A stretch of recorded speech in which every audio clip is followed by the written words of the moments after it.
Broadcasting from the business capital of the world, this is the Podcast Business News Network. And welcome back, everybody. If you're finding yourself just in disarray, disorganized, you walk room from room in your living space, even your workspace, and you just look and say, this is a mess. I don't know what it is, but no matter what I do, I can't get organized. We're going to offer some help, some tips today on how to get that done. 4 easy steps, by the way, when you're working with her. And she is Huntsville's best professional organizer. Of course, she works outside of the geo of Huntsville, Alabama. And she joins us today. So excited to learn more about the organizational process.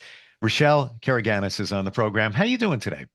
I'm doing great, and I've been looking forward to this all day. Same here.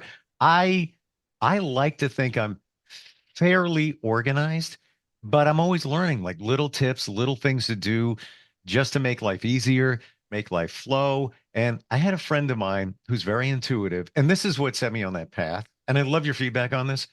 And he said to me, when you have things in your path, a box, you got laundry basket over here, and you got to go around everything. You are blocking the flow of energy, and that's putting stress and anxiety on yourself unnecessarily. So that's why you should be organized. What's your feeling for when we've got this stuff in the way in our daily lives?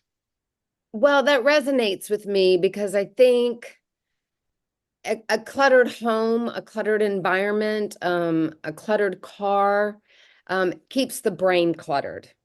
And we can have a cluttered brain. A lot of people function in that manner, but when you find yourself not functioning in that manner, that's the time to figure out what can I do within my sphere of control, my environment, so that the ultimate goal is an uncluttered mind. And the other big thing is being organized is not about perfectionism. And that's a big thing I always like to put out first.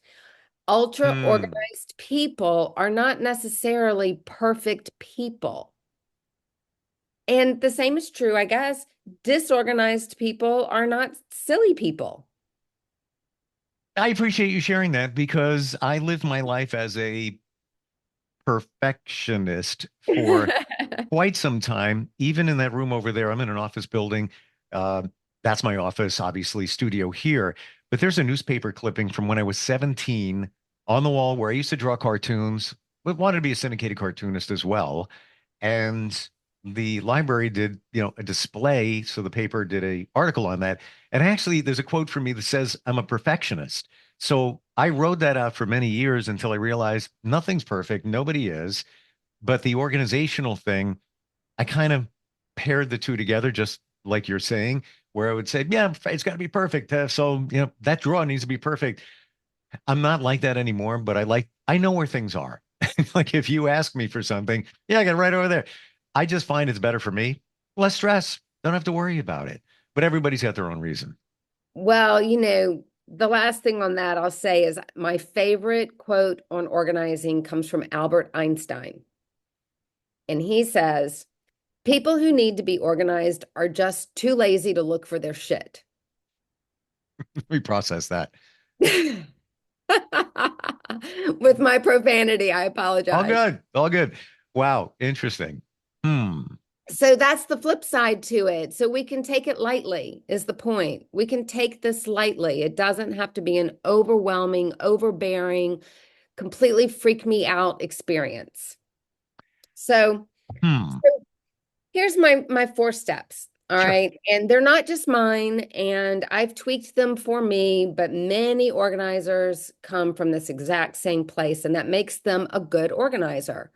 So the first is the purge or the weed or declutter has become the new word for it. And this is where you go through and you make the decisions about what's a keep and what else goes. And that's the definition in a nutshell of what it is to declutter. What am I going to keep and what is not serving me right in front of me on the coffee table or in the catch-all or on the kitchen counter? What is not serving me by its presence? And does it need to go somewhere else? Does it need to go away? Hmm. Does it need to be thrown away? Does it need to be donated away? That's the first step. You got to put it through that filter. Got to do it. And it's the hardest step. Mm. It's the step that I can't do alone. I'm not going to make those decisions without you. It's the step that I need you by my side, doing it at your own pace and working with me at my pace. It's our first hands-on experience together. I don't know if I'm jumping ahead here, Mhm. but we have emotional attachments to our stuff. Mhm. So are we still in the first step here where we have to break the emotional attachment? Well, we have to make a lot of decisions. Hmm. You know, a little story of how I got into organizing is that I'm a Katrina person. So I survived Katrina. Not one earthly possession did survive Katrina. And I went from a full 2-bedroom with an office apartment to with three. I went through graduate school. So I had books upon books upon books upon books, journals upon journals upon journals, things that I would have never considered not having anymore. And I went to nothing. Hmm. And it was a truly profound experience, life-changing experience for me to see what my relationship to stuff was and how I didn't need it. And I've never replaced those books. I don't journal anymore. I'm not saying anything bad about journaling, but I don't have books of stacks of composition books from journaling. The art I have on the wall is precious to me. And I don't buy things off the cuff. Like I really need them. And I live a much simpler life. And simpler is kind of equates to organized, kind of equates to the uncluttered mind. Mm. That's how I got into this. It was Wow. huge realization about my relationship to my stuff. Well, before we go any further, was it Katrina that pushed you into professional organizing? And what were you doing before that? Well, my classical education is in the theater.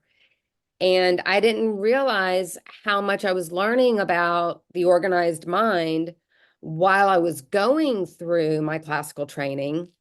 But I had to get organized really fast, especially as I transitioned off the stage into producing and directing. And if you're not organized, your cast isn't organized, your production crew isn't organized, no one's organized. So I didn't even realize I was picking up these skills. So life changed. I was no longer doing theater professionally. Katrina hit.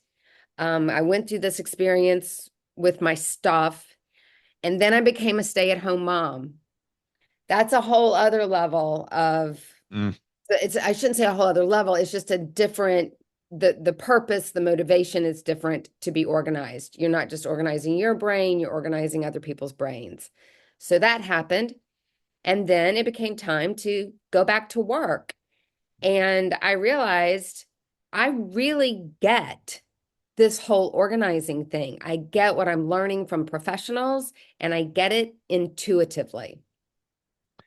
Interesting. So I want to go there for a moment intuitively. Do you find that you view things differently than people do? Like you look at a room and all the objects and everything, and you're seeing something different than maybe the rest of us are? Hmm.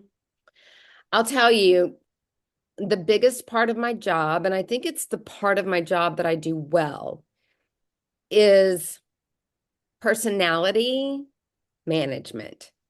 Hmm. Because how we make decisions is driven in large part by our personality. Um, and that drives our relationship to our stuff, our personality, our stuff. It's a reflection. Yep.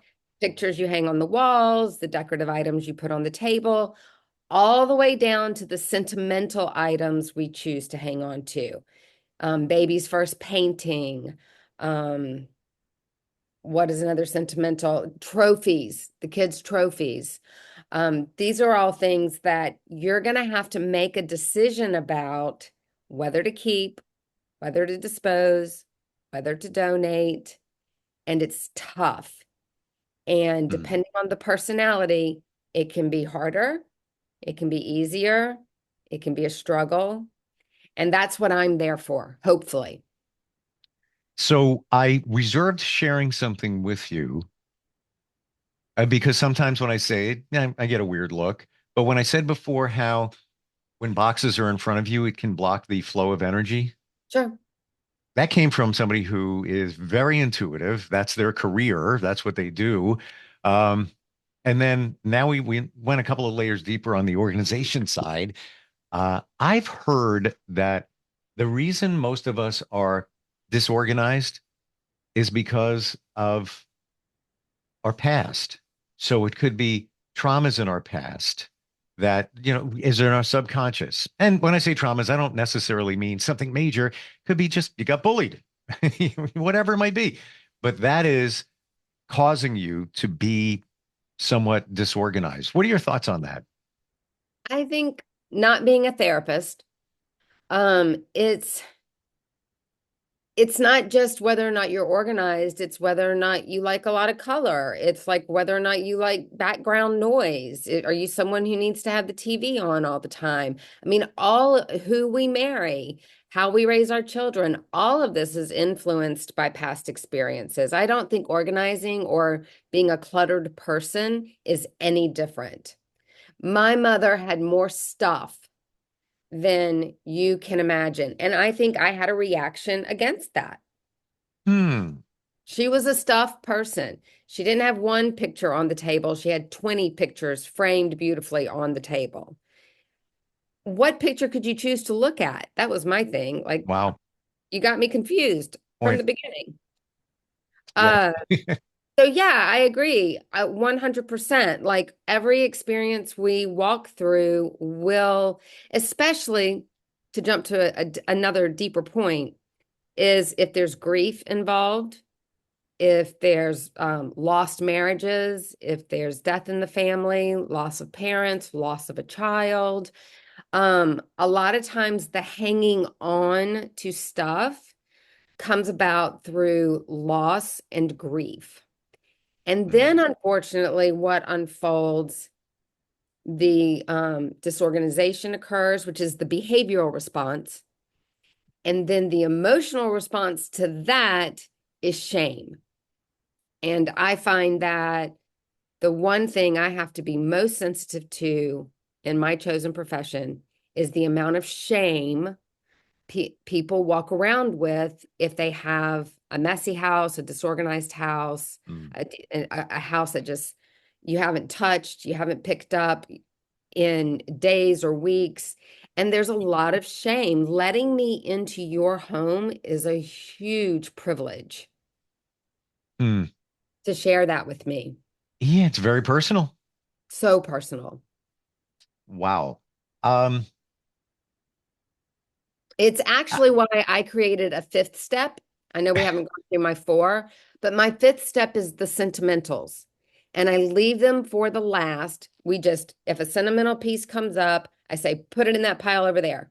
If it's sentimental, put it in that pile over there. If it's sentimental, put it in that pile over there. And it's the last thing we deal with because it's the hardest thing to deal with.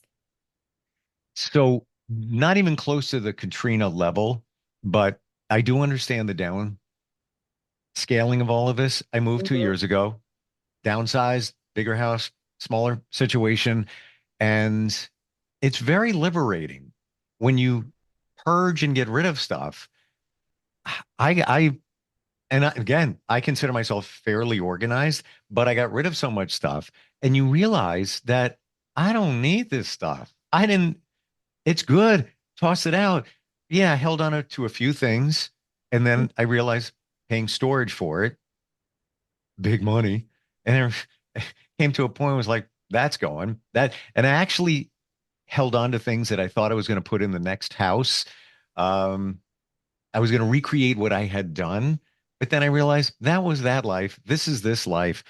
Facebook Marketplace, come and get it. Sold it, got rid of it, got rid of that storage facility.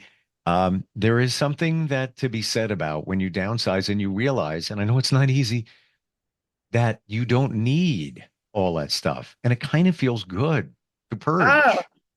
I think the prolific abundance of storage space like that you rent, lease, to put the extra stuff in. Sure. The fact that that has become a billion-dollar industry is Oh a my gosh. Yeah. direct reflection of Americans' relationship to their stuff. Yeah. Because you don't see those locations and facilities in other countries. You're right. And it's expanding every single day where they're building these. I see them popping up all over the place and they have got it figured out. By the way, side note, I have a marketing company. I do marketing for a storage facility. And that's not where my stuff was. I was paying. And so I did, research on it. These facilities, not the one that I represent because it's a small family owned one, but the rest of them, which are franchises, and they'll start you at one rate, and 2, 3 months later, they jack you up another $50 and then more and then more. And there's no otherwise, if you don't like it, come and get your stuff. That's Yeah, it. it's like a bad credit card Yes, yes. You forget that you're paying over and over again. And let's be honest, when was the last time you went and saw that and stuff saw the in the stuff. storage facility? Right. Yep, Mm, yep. so true. Yeah, that's why the decluttering is so important as the first step. Mm. So So, get us into the second step. okay, so the second step is we've decided what we're going to keep now, right? We know what's going to get thrown in the trash and we know what's going to go to donation. And so what do we have left is we have the keep is what I call it. Mm, And so now what we have to do is categorize. I also call that categorizing. We categorize what we're going to keep. And again, that can be stuff that we use every day. That can be the stuff that we only need to touch base with once a month, cleaning, Clorox, things like that. It can be the categories can be by, does it go in my bedroom? Does it go in my kids' room? Does it go in the library? Does it go in the kitchen? So you can categorize by space. But the next step is to categorize what we're going to keep. That's step 2. mm. Step 3 is choosing those containers. You can use acrylic, baskets, iron, weave. You can use pillowcases. It doesn't matter. But we have to figure out what you're going to bring into the home, because that's what you're doing.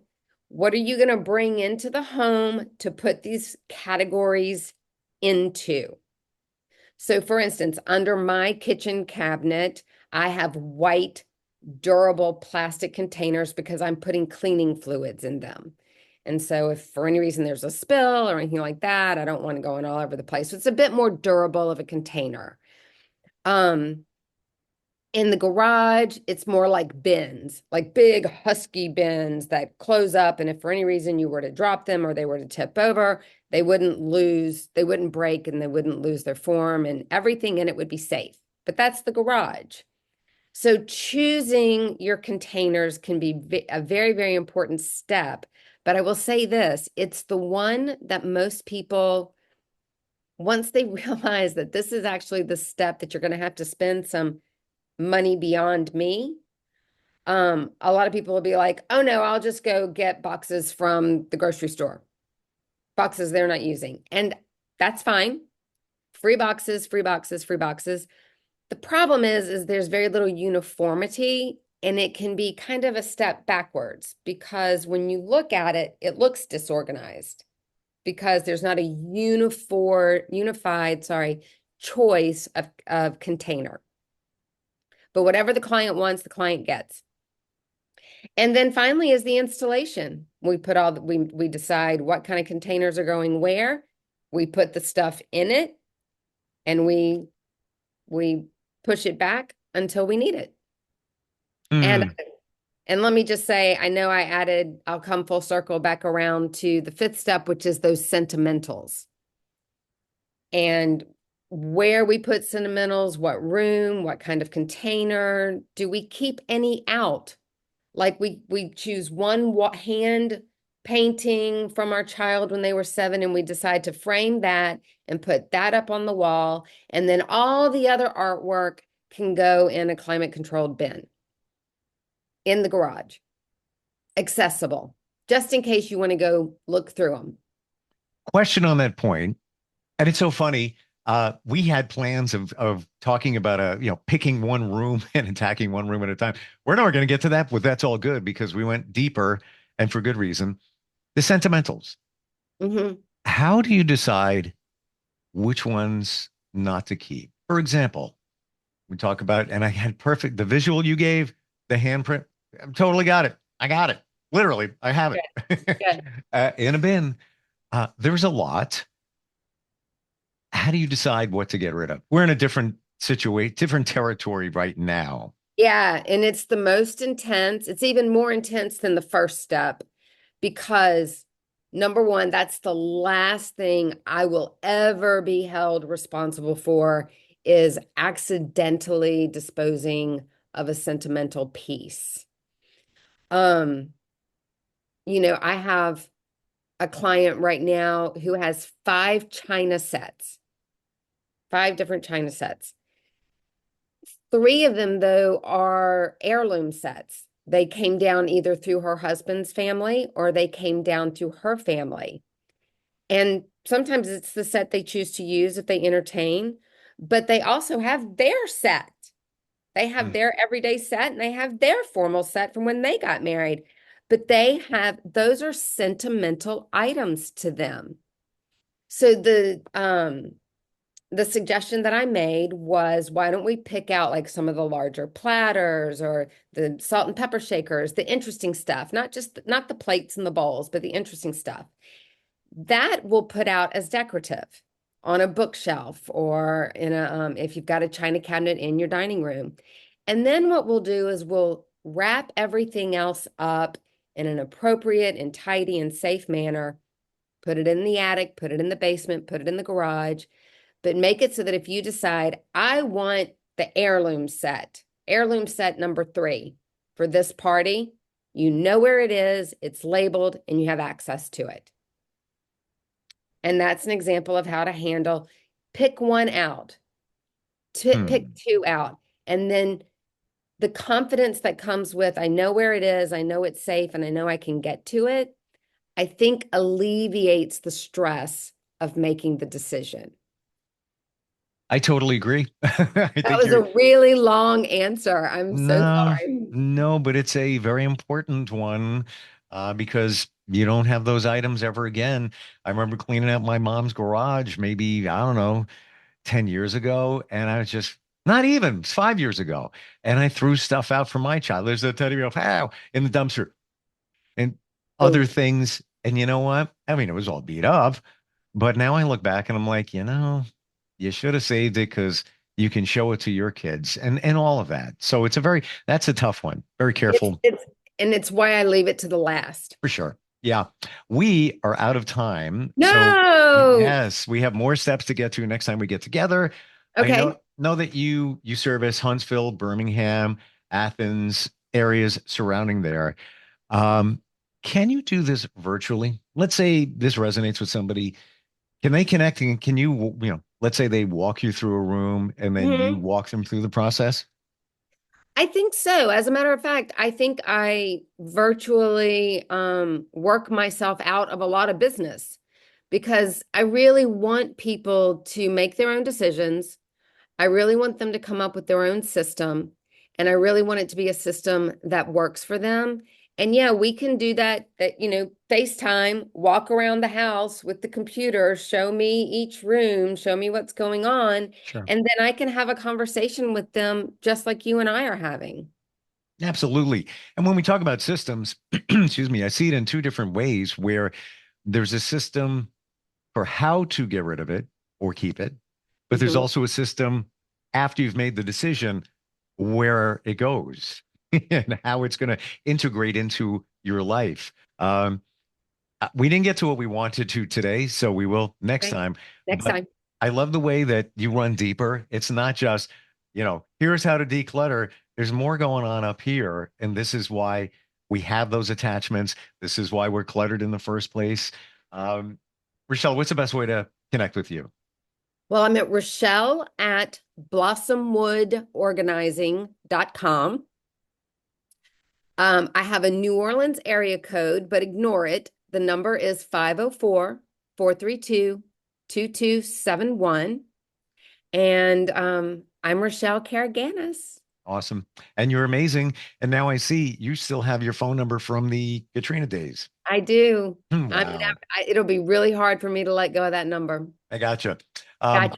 Wonderful having you on here. Looking forward next time we get together.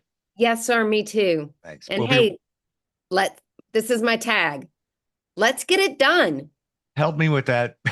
Okay. All right. We'll catch up next time. We'll be right back. Are you looking for even more of the podcasts and hosts that you love? The Podcast Business News Network is proud to announce that you now have even more ways to listen live. Check out the MyTuner Radio, online radio box, and Simple Radio apps on iOS and Android, or find us online. Search for Business News Network on mytuner-radio.com, or search Podcast Business News Network on streama.com and onlineradiobox.com/US. Take your podcast on the go and don't miss a minute of the action.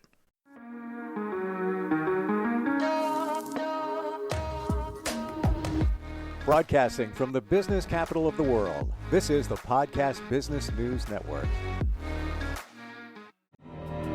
For nearly 2,000 severely injured veterans, everyday life has become filled with barriers. Day-to-day simple tasks can become pretty daunting. I have to carry my chair up 2 flights of steps or have somebody do it for me. What scares me the most is just the falling. When I'm struggling with my house, I think, to have that one great barrier just knocked down, it's crucial. Home for Our Troops is a wonderful nonprofit that builds a mortgage-free, fully adaptive, handicap-accessible house. And there's no catch. It'll be our very first home that we've ever owned. This is a game changer. This is where your life begins again. We need you to join us in completing this important mission. Please visit hfotusa.org and help build homes and rebuild lives. Because of you, everything's going to be okay.